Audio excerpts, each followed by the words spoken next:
Hello students. Last class में हम लोगों ने देखा था कि केमिकल रिएक्शंस क्या होती है, केमिकल इक्वेशंस क्या होती हैं। किसी केमिकल इक्वेशंस को अगर हम देखते हैं तो स्केलेटल और बैलेंस दो टाइप की होती हैं। इक्वेशन को बैलेंस करना पड़ता है हमें law of conservation of mass को वेरीफाई करने के लिए। और इक्वेशन को हम किस तरह से और ज़्यादा इंफॉर्मेटिव बना सकते हैं। तो देखिए, हम लोगों ने जो लास्ट क्लास में पढ़ा था कि इक्वेशंस बैलेंस्ड होती हैं। आज की क्लास में हम ये देखेंगे कि इक्वेशन को बैलेंस कैसे किया जाता है। बिकॉज ये तो हमें पता है कि बैलेंस करनी पड़ती हैं इक्वेशंस, बट इक्वेशन को बैलेंस कैसे किया जाता है वो हम आज की क्लास में देखेंगे। आज की क्लास बहुत ज्यादा बड़ी नहीं होगी, सिर्फ एक टॉपिक करेंगे हम कि how to balance chemical equation.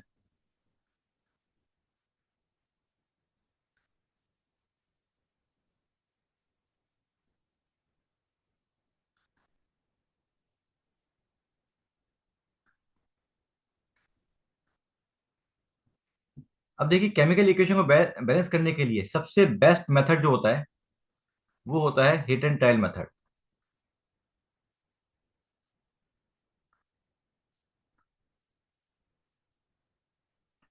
काफी शॉर्ट भी होता है मेथड।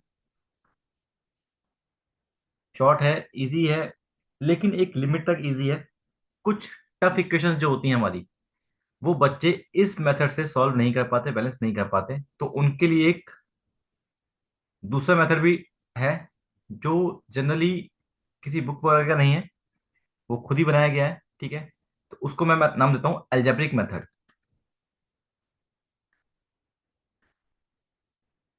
यानी कि इस मेथड के अंदर हम थोड़ा सा मैथ्स की इक्वेशन को यूज करेंगे और उससे इसको सॉल्व करेंगे। हालांकि कुछ लोगों का ये मानना है, मैंने पहले भी सीरीज चलाई थी और उस वीडियो में भी कमेंट आए थे कि सर ये मेथड बहुत लंबा होता है, इससे तो कुछ फायदा नहीं है, एक नंबर की इक्वेशन आती है और उसमें करेंगे तो टाइम वेस्ट हो जाएगा। मानता हूँ कि टाइम वेस्ट हो सकता है आपका, फर्स्ट ऑफ ऑल। बट मैं ये कहना चाहूंगा कि 1 मार्क्स जो होता है ना एग्जाम में, वो बहुत मैटर करता है। अगर सपोज आपका एक भी मार्क्स किसी वजह से रह गया तो वो आपको बहुत दुख देगा बाद में कि हम वो कर सकते थे बट हमने नहीं करा। ठीक है, तो मेरा मानना ये है कि समझना चाहिए। बेशक से आप इसको यूज करें, कोई दिक्कत नहीं है, लेकिन कभी कभार कोई इक्वेशन फंस जाती है, कोई इक्वेशन ऐसी हो जाती है जो नहीं हो पाती, तो उसको हम हिट एंड ट्रायल मेथड से ना करने की बजाय एल्जेब्रिक मेथड से कर सकते हैं। एटलीस्ट हमारे पास ये पता है हमें कि एक मेथड ऐसा है जिससे कोई भी इक्वेशन सॉल्व की जा सकती है। ठीक है, तो पहले हम देखेंगे हिट एंड ट्रायल मेथड कि वो क्या होता है, कैसे करते हैं उसमें। तो देखिए, जैसे सपोज एनसीईआरटी में एग्जांपल दिया गया है, उसी एग्जांपल की बात कर लेते हैं।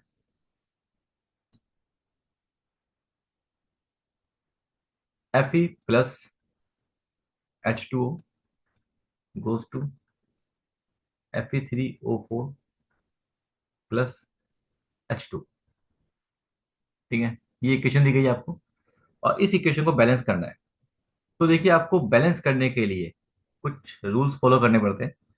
फॉर एग्जाम्पल, यहाँ पर Fe के हमारे पास एक एटम है, यहाँ पर Fe के 3 एटम्स है, हाइड्रोजन के 2 एटम, हाइड्रोजन के 2 एटम, ऑक्सीजन का एक, ऑक्सीजन के 4। तो यहाँ पे हाइड्रोजन तो ऑलरेडी बैलेंस्ड है, दो दो हैं दोनों तरफ। बट ऑक्सीजन के 4, Fe के 3 है।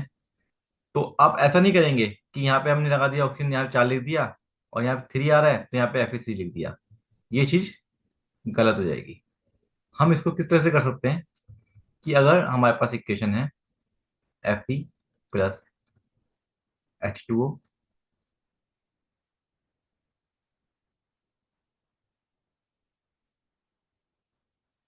तो इस इक्वेशन के अंदर हम किसी भी कॉफिशिएंट को ऐड कर सकते हैं अपनी मर्जी से।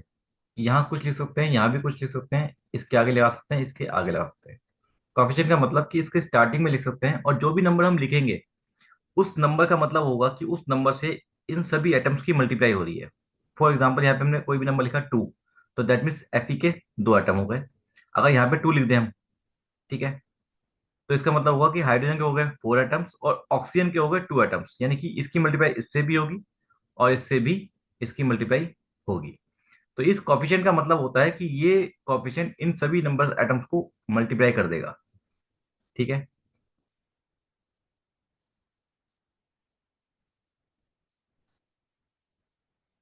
अब हम किस तरह से करेंगे देखिए। सबसे पहले तो देखिए हाइड्रोजन ऑलरेडी बैलेंस्ड है, उसको कुछ नहीं करेंगे हम। ठीक है। ऑक्सीजन के यहाँ पे कितने एटम है? चार। यहाँ पे ओनली वन। अगर हम वन को फोर बनाना चाहते हैं तो वन में कितने की मल्टीप्लाई करें कि फोर हो जाए? फोर के। ठीक है, तो इसको फोर बनाने के लिए हम क्या करेंगे, यहाँ पे लिख देंगे सिंपल फोर। तो अब ऑक्सीजन के कितने एटम हो गए यहाँ पर? फोर। यहाँ भी फोर है। क्लियर। बट अब हाइड्रोजन के यहाँ पर बैलेंस करने के लिए बात, मतलब सॉरी, कितने एटम हो गए? फोर टू जा एट, यानी कि एट एटम हाइड्रोजन के बन गए। अब हाइड्रोजन को यहाँ पे देखना पड़ेगा। यहाँ है दो, तो दो को आठ बनाने के लिए हम क्या करेंगे? फोर से मल्टीप्लाई। तो यहाँ पे भी फोर लगा देंगे सपोज। तो अब हाइड्रोजन भी बैलेंस हो गया। फोर टू जा एट, यहाँ पे फोर टू जा एट है। ऑक्सीजन के यहाँ पर फोर है, यहाँ पर फोर वन जा फोर है। तो ऑक्सीजन एंड हाइड्रोजन दोनों ही बैलेंस्ड हो गए। अब बचता है हमारे पास आयरन। आयरन के यहाँ पे कितने एटम है? तीन। यहाँ पर है एक। तो वन को थ्री बनाने के लिए हम क्या करेंगे? थ्री से इसकी मल्टीप्लाई। यहाँ थ्री लगाते ही आयरन भी बैलेंस्ड हो गया। नाउ इसका मतलब अब ये हमारी एक बैलेंस इक्वेशन हो गई। दैट मीन्स कि three F E plus four H two O goes to F E three O four plus four H two. ये हमारी कंप्लीट बैलेंस्ड इक्वेशन आ गई। क्लियर। कोई और एग्जांपल देखें इसका। कोई और देखते हैं हम कि कोई इक्वेशन बैलेंस करने के लिए। ठीक है, let us take any example.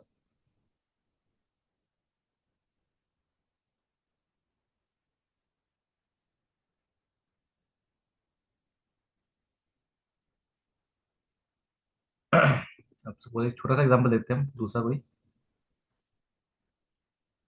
एक एग्जांपल हमारे पास suppose K plus C L two goes to K C L. देखिए सी एल जो होता है वो क्लोरीन का होता है, के जो होता है पोटेशियम का होता है। अब देखिए के ऑलरेडी बैलेंस है, यहाँ पर वन है, वहां वन है। बट सी एल के यहाँ पे कितने हैं? दो एटम। और यहाँ पर एक ही एटम है। तो सी एल को बैलेंस करने के लिए हमें यहाँ पर टू लगाना पड़ेगा। और टू लगाने से क्या होगा कि के भी कितना हो गया? टू। अब के को बैलेंस करने के लिए यहाँ पर टू लगा देंगे। तो ये इक्वेशन भी क्या हो गई हमारी? बैलेंस। ठीक है बेटा। एक एग्जांपल और देखते हैं हम।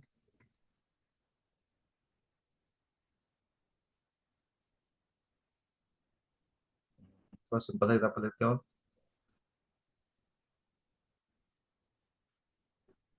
अच्छा, एक हमारी फोटोसिंथेसिस या रेस्पिरेशन की एक रिएक्शन होती है। ठीक है, उसको देखते हैं। हमें पता है कि फोटोसिंथेसिस के अंदर CO2 प्लस वाटर मिलकर ग्लूकोज यानी कि C6H12O6 और प्लस O2 बनाते हैं। ठीक है। ये वाला एग्जांपल मैंने इसलिए लिया बिकॉज इसमें आपकी अभी तक जो हमने दोनों एग्जांपल लिए थे उसमें ऑक्सीजन यहाँ पे आई थी, यहाँ पे नहीं आई थी। ठीक है, तो एटम्स आपस में कंबाइंड नहीं थे। लेकिन यहाँ पर देखेंगे कि ऑक्सीजन इसमें भी आ रहा है, इसमें भी आ रहा है, यहाँ भी आ रहा है, यहाँ पे ऑक्सीजन हर जगह आ रहा है आपको। तो बैलेंस करने में थोड़ा सा मुश्किल हो सकता है बच्चों को, लेकिन इतना मुश्किल नहीं आएगा जब हम करेंगे। देखिए, फर्स्ट ऑफ ऑल देखिए, कार्बन का एक एटम है, कार्बन के छह एटम है यहाँ पर। यहाँ ऑक्सीजन के दो एटम ये रहे और एक एटम ये रहा, यानी कि थ्री एटम हो गए। हाइड्रोजन के दो एटम है, हाइड्रोजन के 12 एटम है यहाँ पर, इसमें कुछ नहीं है। तो देखिए ऑक्सीजन तीन चार जगह आ रहा है, तो उसको बाद में देखेंगे हम। सबसे पहले जो सिंगल सिंगल आ रहे हैं ना, उनको बैलेंस करने की कोशिश करेंगे। तो फॉर एग्जाम्पल कार्बन यहाँ पे कितना है? सिक्स। तो सिक्स कार्बन बनाने के लिए यहाँ पर कितने से मल्टीप्लाई कर देंगे हम? सिक्स से। जब इससे सिक्स की मल्टीप्लाई कर दी हमने, ठीक है, तो उसके बाद कार्बन बैलेंस हो गया। बढ़िया। अब बचता है हमारा हाइड्रोजन जो सिंगल आ रहा है। हाइड्रोजन के यहाँ पर 12 है और यहाँ कितने हैं? टू। तो टू को 12 बनाने के लिए सिक्स लगा देंगे यहाँ पर। तो सिक्स टू जो 12 हो गए। गुड। नाउ हमारा कार्बन बैलेंस हो गया, हाइड्रोजन भी बैलेंस हो गया। अब ऑक्सीजन चेक करते हैं एक बार। क्या हो सकता है कि शायद वो भी बैलेंस हो जाए। देखिए, सिक्स टू जा 12 और सिक्स वन जा सिक्स, कितने आ गए ऑक्सीजन के? 18। बट यहाँ पे अगर देखें तो 6 ही है, खाली 6 ये रहा और 2 ये रहा, 8। ठीक है, जिसमें से एक 6 अलग है और एक 2 अलग है। तो अब हम क्या करें कि इसको बैलेंस करें। अब ऑक्सीजन को बैलेंस करने के लिए हम या तो यहाँ लगा सकते हैं कुछ, या फिर यहाँ लगा सकते हैं। बट कंडीशन क्या आती है कि अगर इस जगह हमने स्टार्टिंग में लगा दिया तो उसको बैलेंस करने के चक्कर में हमारे कार्बन और हाइड्रोजन डिसबैलेंस हो जाएंगे। तो हम ऐसा कुछ नंबर लेंगे कि यहाँ 2 के आगे कुछ लगा के वो बराबर हो जाए। तो देखिए 8 है हमारे पास, ठीक है, हमें बनाने कितने हैं यहाँ पे, 18। इस 6 वाले को हम कुछ नहीं करेंगे, ठीक है, तो यानी कि 18 में से 6 अलग निकल गए, कितने बचे फिर 12। तो हम इस 2 को 12 बनाएंगे। अब 2 को 12 बनाने के लिए क्या करें, 6 से मल्टीप्लाई। तो हम यहाँ क्या लिख देंगे, 6। अब देखिए, अब अगर हम चेक करें, ठीक है, इस साइड में कार्बन के कितने हो गए, 6 एटम। हाइड्रोजन के कितने हो गए, 6 2 जा 12 एटम। ऑक्सीजन के कितने हो गए, 6 2 जा 12, प्लस 6 1 जा 6 यानी कि 18। इस साइड चेक करते हैं, कार्बन के कितने हैं, 6 एटम। हाइड्रोजन के कितने हैं, 12 एटम। और ऑक्सीजन के 6 तो ये रहे, प्लस 6 2 जा 12 यानी कि 18। तो इस केस में हमारा पूरी इक्वेशन बैलेंस हो गई। तो ये थोड़ा सा कॉम्प्लिकेटेड था पहले इक्वेशन से, ठीक है, बट फिर भी इतना मुश्किल नहीं था। बट कुछ इक्वेशन ऐसी होती है जिसमें ज्यादा कॉम्प्लिकेशन आ जाती हैं, ठीक है, जैसे कि फॉर एग्जांपल एक हम इक्वेशन लेते हैं जो थोड़ा सा मुश्किल लगता है बच्चों को।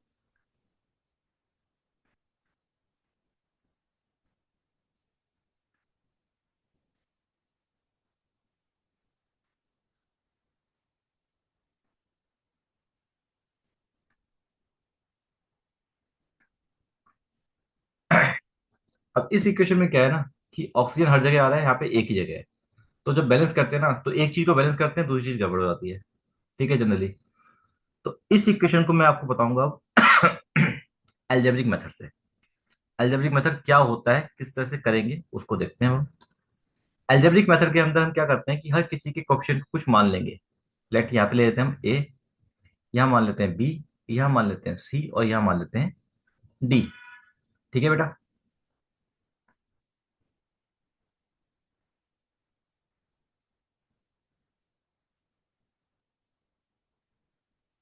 अब हम नंबर लिखते हैं, देखो, पी बी, लेड। रिएक्टेंट्स की साइड कितने एटम है लेड के, 1 एटम, 1 एटम है। और बाहर कोएफिशिएंट कितना है, ए, तो 1 ए, इक्वल टू प्रोडक्ट की साइड, लेड के कितने एटम है, एक, और किसके अंदर है, वो बी के अंदर, यानी कि 1 बी के इक्वल आ गया। ये बात समझ में आई आपको। लेड के जितने भी एटम है इंटू उसका कोफिशिएंट इज इक्वल टू इस साइड लेड के जितने भी एटम है इंटू उसका कोफिशिएंट। सेकंड नंबर का एलिमेंट है हमारा नाइट्रोजन। नाइट्रोजन के देखिए बाहर ना ब्रैकेट लगा हुआ है, इस ब्रैकेट का मतलब होता है कि इस 2 से इसकी मल्टीप्लाई हो रही है। तो नाइट्रोजन के 2 एटम हो गए यहाँ पर, काउंट करें तो 2 1 जा 2, और बाहर ए लिखा है, तो 2 ए हो जाएगा, इज इक्वल टू, यहाँ पर नाइट्रोजन देखिए इसमें आ रहा है, 1 एटम है किसमें, सी में, तो is equal to 1 C. Last बचता है हमारा ऑक्सीजन, 3 2 जा 6, 6 एटम है ए के अंदर, यानी कि 6 ए, इज इक्वल टू, ऑक्सीजन के यहाँ पे बहुत सारे हैं देखिए, फर्स्ट बी के अंदर भी एक एटम है, तो 1 बी हो गया, प्लस सी के अंदर भी है तो 2 सी हो गया, प्लस 2 डी हो गया। ठीक है, ये आपकी क्वेश्चन फॉर्म हो गई। नाउ अब इसमें क्वेश्चन सॉल्व कैसे करना है, देखिए, लेट ए को हमेशा मानेंगे हम कितना, 1, ए को 1 मानते ही, ठीक है, इस इक्वेशन की बात करें तो 1 ए इज इक्वल टू 1 बी था, और ए अगर 1 मान लिया तो 1 × 1 इज इक्वल टू बी। तो बी की वैल्यू भी कितनी आ गई, 1। ए की वैल्यू आ गई, बी की वैल्यू आ गई। अब सेकेंड इक्वेशन यहाँ पे देखें अगर हम, तो 2 ए इज इक्वल टू सी था, ए को हमने अगर 1 माना है तो सी की वैल्यू कितनी आ गई, 2। ठीक है, अब बची लास्ट इक्वेशन। इस इक्वेशन में अगर हम ए की जगह तो पुट करते हैं 1। बी की जगह हमारी वैल्यू आ चुकी है 1, वो भी पुट कर दी हमने। 2, सी की जगह वैल्यू आ चुकी है हमारी 2 और प्लस 2 डी। तो 6 = 1 प्लस 4 प्लस 2 डी। तो 2 D = कितना हो जाएगा ये? 6 - 5, यानी कि 2D = 1, या फिर कह सकते हैं कि D = 1/2। अब यहाँ पे बात आती है पूरी प्रॉपर। जो ए की वैल्यू आई थी हमारी, कितनी आई थी? 1 आई थी। बी की वैल्यू आई थी 1। सी की वैल्यू थी 2। बट डी की वैल्यू फ्रैक्शन में आ गई, 1/2। अब हमारे जो कोफिशिएंट होते हैं वो फ्रैक्शन में नहीं होते, हमें होल नंबर चाहिए होते हैं, इंटीजर्स। ठीक है, होल नंबर मतलब नेचुरल नंबर बेसिकली। तो इसको नेचुरल नंबर कैसे बनाएंगे? तो देखिए, फ्रैक्शन में जो भी डिनोमिनेटर में आ रहा है, हमारा 2 आ रहा है ना, सबको 2 से मल्टीप्लाई कर लीजिए।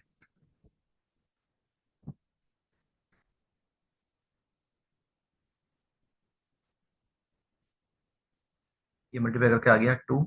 2 1 जा 2, 2 2 जा 4, एंड ये कट गया आपस में, तो कितना बचा? 1। अब अगर हम इस इक्वेशन की बात करें तो इसी इक्वेशन के अंदर हम बात कर सकते हैं कि जहां पर ए लिखा है वहां लिख देंगे हम 2। दैट मीन्स की 2 PB NO3 twice goes to, B की जगह आ गया 2। 2 PBO प्लस सी की जगह आ जाएगा 4। 4NO2 प्लस डी की जगह आ जाएगा 1। तो 1 को लिखने की जरूरत नहीं है, सिंपल लिख देंगे हम O2। तो देखिए बेटा, ये मेथड बेशक से आपको हो सकता है कि थोड़ा लंबा लगे, बट कई बार क्या होता है कि कुछ इक्वेशन ऐसी होती है जो हमसे सॉल्व नहीं हो पाती, तो उन इक्वेशन को हम इस एल्जेब्रिक मेथड से सॉल्व कर सकते हैं। ठीक है, मेथड अगर अच्छा लगा हो, पसंद आया हो, तो प्लीज चैनल को सब्सक्राइब करना, वीडियो को लाइक करना और शेयर भी करना अपने फ्रेंड्स के साथ। ठीक है, तो ये हमारे दो मेथड थे। एक नॉर्मल मेथड हमारा हिडन टेल मेथड, और एक एल्जेब्रिक मेथड। एल्जेब्रिक मेथड के साथ आप लोग कुछ इक्वेशन को और ट्राई कीजिएगा। ठीक है, आपके एनसीईआरटी बुक्स में दे रखी है एक्सरसाइज के लास्ट में, उन इक्वेशन को ट्राई करना। दोनों मेथड से करना, हिडन टेल से भी एल्जेब्रिक से भी। और चाहो तो गूगल पे कुछ सर्च करना कि कुछ टफेस्ट इक्वेशन या टफ इक्वेशन बैलेंसिंग के लिए, आपको गूगल में मिलेगी बहुत सारी इक्वेशन। उन इक्वेशन को देखना कि आप हिट एंड ट्रायल से ट्राई कर पाते हैं, या फिर वो इक्वेशन हमारी एल्जेब्रिक मेथड से आराम से हो पाती है। ठीक है, बहुत ही कम ऐसी इक्वेशन होंगी जो अलजेब्रिक से भी ना हो पाए, वरना जनरली अलजेब्रिक से ऑलमोस्ट सारी इक्वेशन सॉल्व हो जाती हैं। ठीक है, लेकिन हिट एंड ट्रायल से सभी को करना बहुत पॉसिबल नहीं हो पाता, खासतौर से 10th स्टैंडर्ड के बच्चों के लिए, क्योंकि आप लोग स्टार्टिंग कर रहे हैं अभी केमिस्ट्री की, तो थोड़ा सा प्रॉब्लम आती है। ठीक है, तो प्लीज घबराइएगा मत, आराम से धीरे धीरे चलेंगे, कोई दिक्कत नहीं है, बहुत सारा टाइम है हमारे पास। ठीक है, अभी हमने स्टार्टिंग करी है, फर्स्ट स्टेप है हमारा 10th क्लास के अंदर, तो एक एक स्टेप करके आगे बढ़ेंगे, कोई प्रॉब्लम नहीं आएगी। आप लोगों से रिक्वेस्ट है कि इस कंसेप्ट को प्लीज घर पर रिवाइज कीजिएगा। ठीक है, जो भी हमारी गूगल से क्वेश्चन निकाल सकते हैं, कोई एक्स्ट्रा बुक आपके पास है, मैं बहुत सारी बुक्स रिकमेंड कर सकता हूँ, लेकिन मैं स्पेशली नाम नहीं लूंगा। लेकिन हाँ, फिर भी अगर मैं कहूँ तो लक्ष्मी सिंह है, प्रदीप है, ठीक है, दिनेश आती है, सुपर सिंप्लीफाइड। क्वेश्चन बैंक की अगर बात करें तो एजुकार्ट, ऑसवाल, रिलायबल, बहुत सारे क्वेश्चन बैंक आते हैं। ठीक है, आप ले सकते हैं जो भी आपको मन करे, उसके लिए मैं कोई पर्सनल रिकमेंडेशन नहीं दूंगा। पर्सनल मेरा एक है फेवरेट, लेकिन कभी इन फ्यूचर बताएंगे हम आपको, जब सिलेबस खत्म हो जाएगा, जब हम पीवाईक्यूज करेंगे तब उसका बताऊंगा मैं आपको कि कौन सा बेटर है मेरे अकॉर्डिंग। अभी आप जो भी बुक लेना चाहें, रेफरेंस बुक आप ले सकते हैं, उससे रिवीजन करें। और बल्कि मैं तो कहूँगा कि अभी बुक्स के अंदर देखिए, बहुत सारे स्टूडेंट्स ऐसे होते हैं हमारे पास जिनके पास फाइनेंशियल प्रॉब्लम होती है कुछ। ठीक है, तो अगर बुक्स नहीं ले सकते कोई दिक्कत नहीं। ठीक है, आपको नेट के अंदर गूगल पे बहुत सारे मटेरियल मिल जाता है। ठीक है, आजकल बहुत इजी है गूगल पर सर्च करना। ठीक है, तो आप आराम से इक्वेशन सर्च कीजिए, टॉपिक सर्च कीजिए, आराम से इक्वेशन मिलेंगी, प्रैक्टिस कीजिए। प्रैक्टिस करने का बहुत सारे मटेरियल ऑलरेडी नेट पर अवेलेबल है। ठीक है, तो मैं नहीं समझता कि जरूरी है कि आप बच्चा बुक ले खरीदे परचेज करे। बट हाँ, बस मैं ये तो मानता हूँ कि मोबाइल पर या लैपटॉप पर रेडिएशन की प्रॉब्लम होती है, थोड़ा सा हमारा माइंड डाइवर्ट होता है। बुक से जब हम प्रैक्टिस करते हैं तो थोड़ा सा माइंड कम डाइवर्ट होता है, तो मैं इसलिए बुक को प्रेफर करता हूँ। ठीक है, तो आज की क्लास में जो हमने बैलेंसिंग सीखी है, मैं उम्मीद करूंगा कि आप लोग उसको रिवाइज करेंगे। कोई भी डाउट होता तो प्लीज़ कमेंट में बताइएगा। किसी इक्वेशन में डाउट है तो इक्वेशन दीजिएगा, हम अगली क्लास में उसको सॉल्व करेंगे, कोई दिक्कत नहीं है। ठीक है। तो अगली क्लास में हम लोग टाइप्स ऑफ केमिकल रिएक्शन पढ़ेंगे। ठीक है। आज की क्लास छोटी थी, कोई बात नहीं, लेकिन टॉपिक इंपॉर्टेंट है, अच्छा टॉपिक है, मजेदार टॉपिक है, करेंगे तो मजा भी आएगा आपको। ठीक है। नेक्स्ट क्लास में मिलते हैं। Bye all of you. Thank you.